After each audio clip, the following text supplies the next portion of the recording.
The election is sometime before May 24.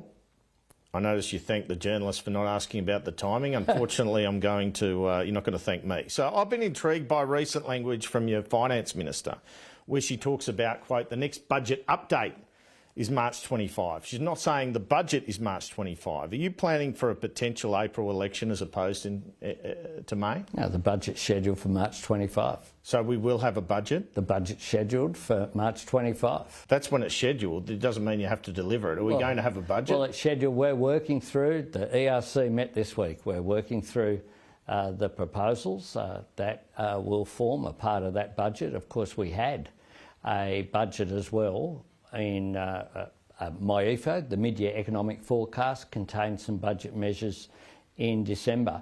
Mine is a government that works each and every day because the challenges that we face on the economy, as well as delivering, making sure that the economy isn't viewed as something that's separate from people. It's not just a series of statistics and figures that don't relate to people's quality of life, and that's why we've worked so hard to make sure that people aren't left behind, and that also we build opportunity, that people aren't held back. But if you go to the election without a budget, you'll look like you're squibbing it, won't you?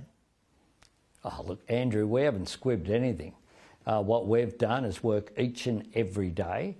And I've said, you were probably asking me questions in the middle of last year about an election being held in August or September or October. I have said consistently the whole way through that I think that 3 years is too short. And indeed, this time last year is the anniversary of Peter Dutton not just opposing our tax cuts for every taxpayer, but saying that we should have an election based upon that commitment that we had. That was before it, of course, went through. Is it true that late last year you actually considered a very early election this year, and that party officials kind of said that's probably not the best idea? This is all nonsense, Andrew.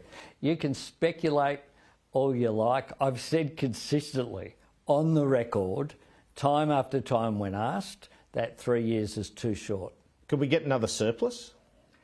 Look, Andrew, we will. You'll get to see figures. But, of course, we've delivered 2 more surpluses than the former government did after they promised a surplus in their first year and every year thereafter.